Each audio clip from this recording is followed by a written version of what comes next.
It wasn't only reporters outside the courthouse today.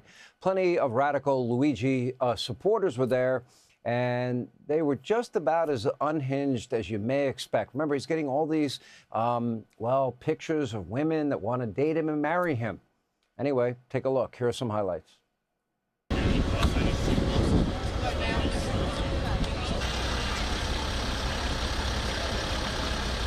Well, as somebody who struggles with mental health issues, I think, having free healthcare is a priority that this nation should have. And I've been getting a lot of hate from people online calling me mentally ill.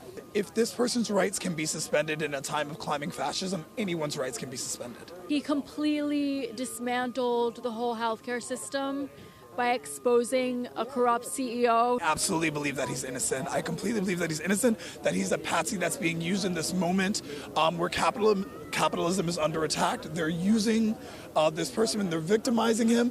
Who killed more people, Osama bin Laden or Brian Thompson? Probably the same number of people was killed. The death penalty is a violation of human rights. I don't condone murder at all. I think it's terrible. But in Luigi's case, I feel like it was necessary.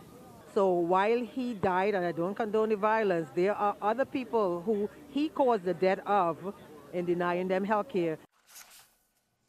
All right, so after seeing that, you just have to ask the question, how are people so delusional that they will idolize a man accused of committing a cold-blooded murder? Father, husband, what explains this? Psychotherapist Jonathan Alpert is with us. Look, this is really out of my realm of understanding. But the idea, I don't condone murder, but in his case, it was necessary. Can you explain that to me? Well, Sean, and right there, I would argue that she is mentally ill. If you're at the point where you're celebrating and justifying the murder, the cold-blooded murder of an innocent person, then you probably do have some mental health issues.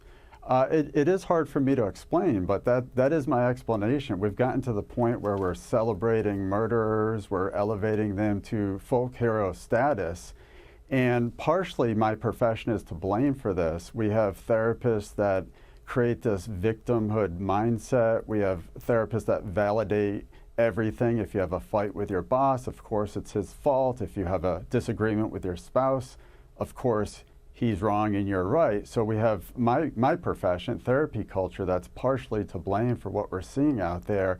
And it starts with the small things. I had a patient not too long ago who came in and she told me that she shoplifted, and I confronted her on that.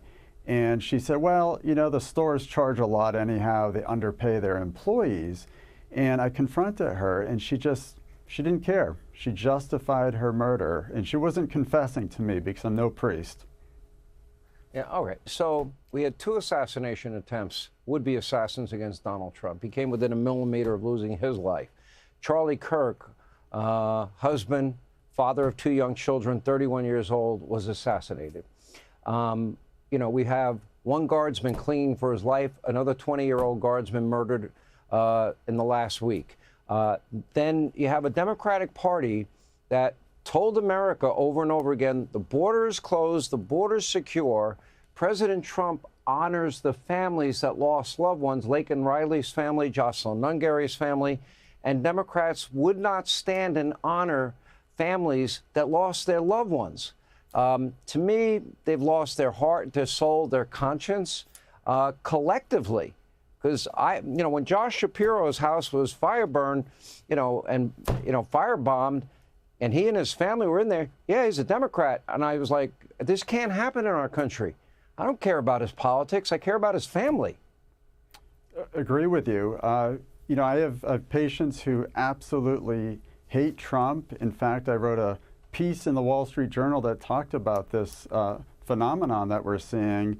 And I also have patients that hate Biden. And whatever it is, violence is never justified. And that's what I try to impart to my patients. No matter how much you dislike someone, you have to remember that this person is a grandfather, a spouse, a friend, and it's never justified to carry out these violent acts. Yeah. All right, Doctor, we appreciate you being with us. Thanks, There are Sean. good people in your profession as well. Good to see you.